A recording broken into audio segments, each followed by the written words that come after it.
Okay, so if you've never been in a fabric store, don't know where to start, first things first, you go straight to the pattern area where you look through these books and it looks like magazines. You look at what the models are wearing, you see what you like, what you might want to make.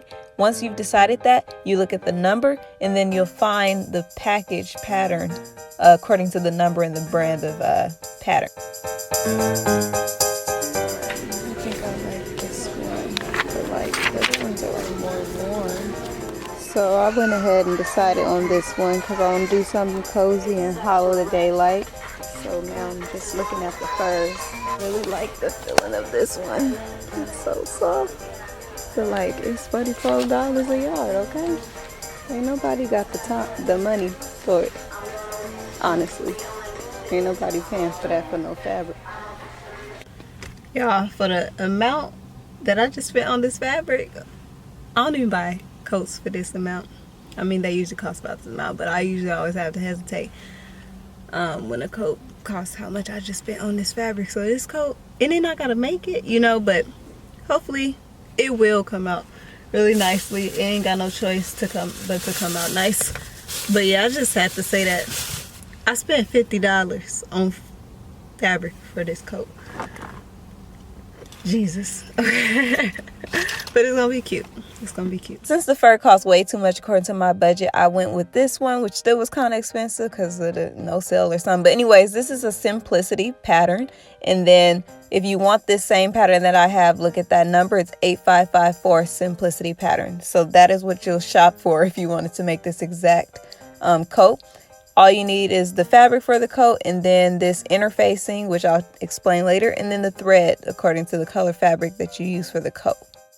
Now, everything you need to know about how to make it is literally on this envelope, and then you have this manual on the inside that gives you instructions step by step on how to make this coat. It's basically like an arts and craft project. So I posted this just to let y'all know you can literally do this. I never took a class for this. I literally just taught myself this. So I'm going to make coat A.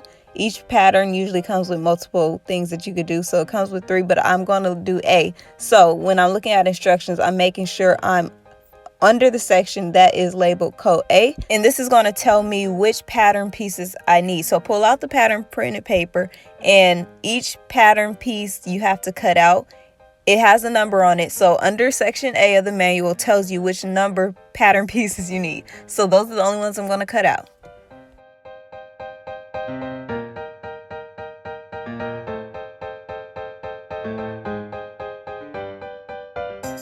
Okay, now skip forward. I've cut out all the pieces again. Each has a number on it. So according to section A, I needed basically pattern print 1, 2, 3, 4, 5, 6, 7, 8, and 9. So I have all of them cut out and ready to go right here.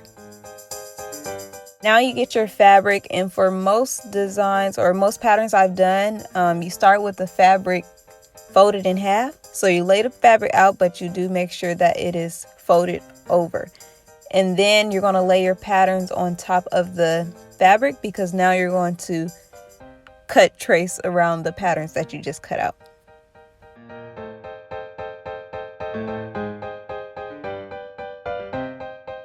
Actually, before you lay the pieces out and cut, another thing that's super important, remember you have your manual. This right here, this picture shows you exactly how you will lay the pattern pieces on the fabric. So that way you don't run out of fabric by, not knowing geometry. So lay it out exactly how it is. You see the numbers, it tells you what to do. So I have mine all laid out and pinned down. And then next, I'm just going to cut these out. When you see these arrows right here, that means you want to lay the print parallel to the grain line. The grain line is this ragged edge of the fabric. And then some of the pattern prints also have these little this little rectangle arrows. So you want to put these print pieces on the folded part. You're going to cut it folded like that, okay? But again, if you follow the manual, you won't have to worry about that. So cut the pieces out, and then once they're all out, then you get ready to sew the pieces together according to how the manual tells you to do it. So that's basically it to setting up or preparing to sew. The next steps, I'm going to leave that to y'all. I do not know how to explain that on video yet. But right now I'm just sewing it together so you can just enjoy the rest of the video. I may come in here and there, but I cannot explain this part to y'all yet. I just trust y'all to follow the manual.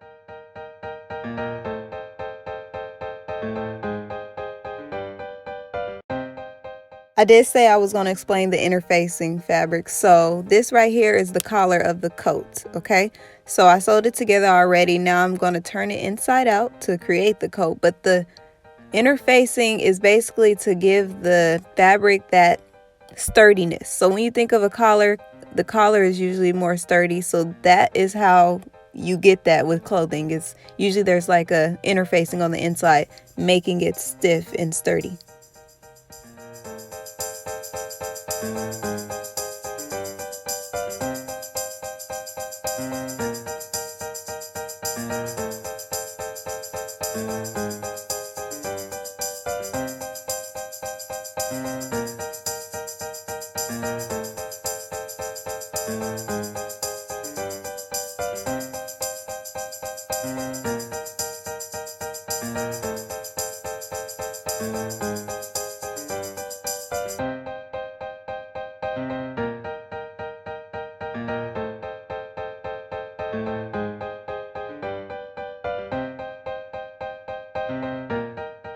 Once you finish doing all the steps, the last steps are usually to hem the coat to, you know, make the hems more clean, just a more finished and polished look. So after you hem it, iron it, and then this is the finished look. So I'm absolutely shocked by this turnout. I love it. I'm going to make so many more coats of the same pattern in different colors, and I'm just really excited about it, especially this red color, okay, for this Christmas season. But anyways, thank you again for watching this video and following my Vlogmas videos. Like the video down below, subscribe. Let me know what y'all think. Do you want me to do more sewing tutorials, breaking it down, and just journey with y'all through this? Again, like the video, subscribe. I'll see you tomorrow in my next video.